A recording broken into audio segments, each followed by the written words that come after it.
last time when I spoke, last Sunday, I spoke about, I was addressing the students and I was talking about why learning dance is just beyond the passion. Why is it also going to help you? And I was talking about how it is an art form which involves mind and body. I also spoke about the lateral thinking and the vertical thinking and how the dance helps in lateral thinking to become creative, and which is so important for ideation.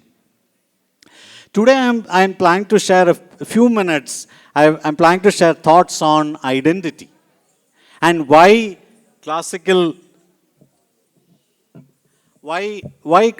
art forms help us in discover our identity. Now, what does identity really mean? What does Bharat mean? Bharata. I was kind of browsing and trying to understand the meaning of what is Bharata.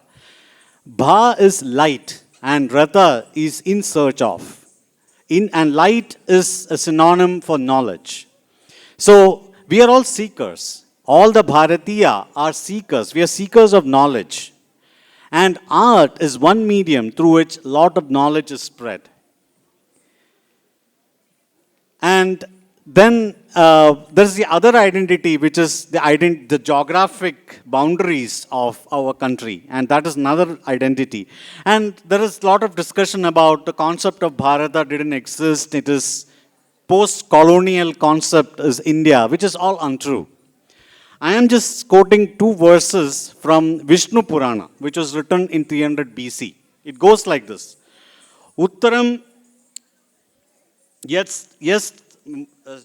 samudrasya himadreschava dakshinam varsham tad bharadam nama bharati yatra santati. What does this mean? Varsham is what? Bharat Varsha, it's the country. Varsham is country. That lies in the north of the Indian Ocean and south of the snowy Himalayas is called Bharatam. It's from Vishnu Purana, which was written more than almost 3,000 years ago. So the concept of Bharata as an identity through geographic boundaries has been around for a long time. It is all these theories of post-colonial idea is all untrue. And I'm just quoting something from our own scriptures to prove that. Now, but is it just the geographic boundaries which is our identity? Really not. What does a nation mean? Nation is a cohesive whole as represented by the distinct traditions, culture, and language. If you go and see what in dictionary, this is what it says. So it is not just the geographic boundaries. It is the tradition. It is the knowledge systems that we have. It is the culture. It is the languages that we have. All these is what identifies a nation. And so, each classical art form is built upon layers of complex history that often converge the intersection of culture, art, and politics, and also various characters that we regard and respect. And you look at Bharatanatyam, what did the students do today? They were portraying different characters. They were through portraying those characters conveying values, conveying our tradition, our culture. And that is precisely why the classical art form is a medium for spreading knowledge, tradition, and culture, which is exactly what our nation's identity is. And so by learning this art form, you are discovering our identity. And now I used complex history. I didn't use mythology. I don't know whether you observed that. Why did I say history and not mythology? Because a lot of these things that we thought are myths is no more myths. I'm sure a lot of you would have learned research papers from the Archaeological Survey of India based on the echo sonar study that they did in the floor of ocean in Gulf of Cambay near Gujarat. And they've found lot of proofs of this city called Dwaraka existing. There were so many artifacts which they got from the bottom of the ocean. They did carbon dating, and it was found to be around 3500 BC. So, Dwaraka is no more a myth.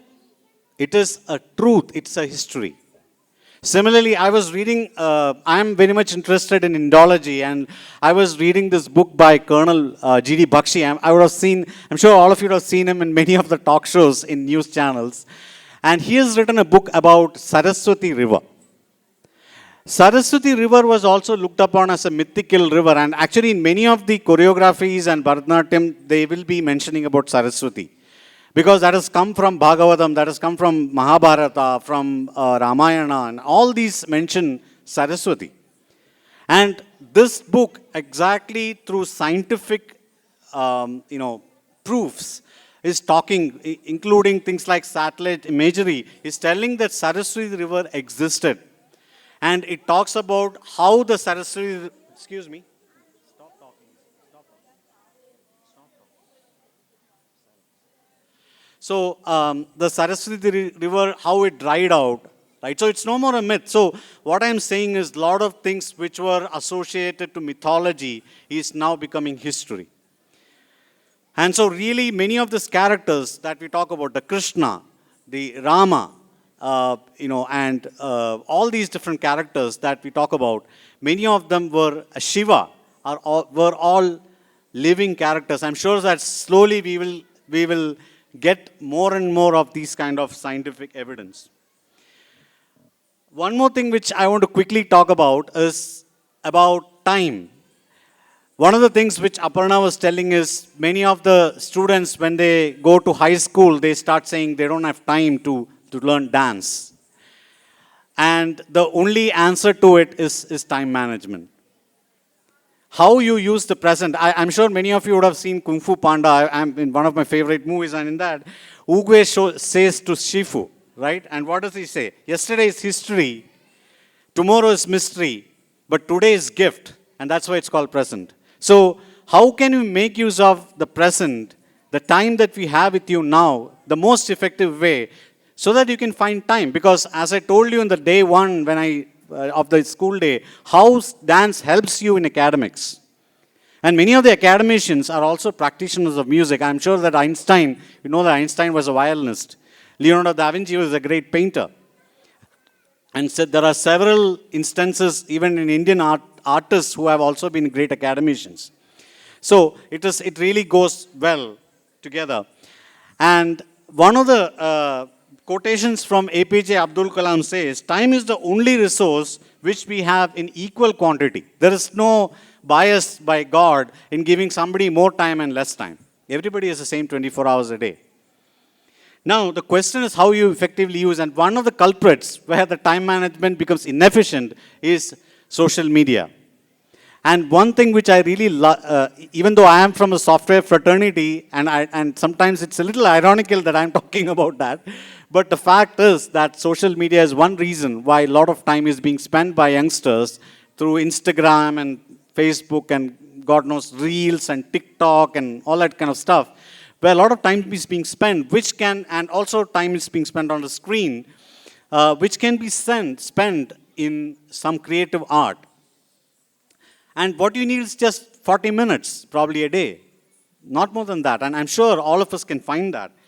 And one of the things which I would request all the parents and students to watch is this Netflix series called Social Dilemma. It talks about how the social media influences the youngsters. So I'm concluding my words. So I was just trying to talk about how the dance helps us to explore. It's not only dance, Carnatic music, Hindustani music, all classical arts, how it helps us to explore our identity, which is so important. We should know who we are, because we are Bharatiya, the seekers of knowledge. Thank you very much.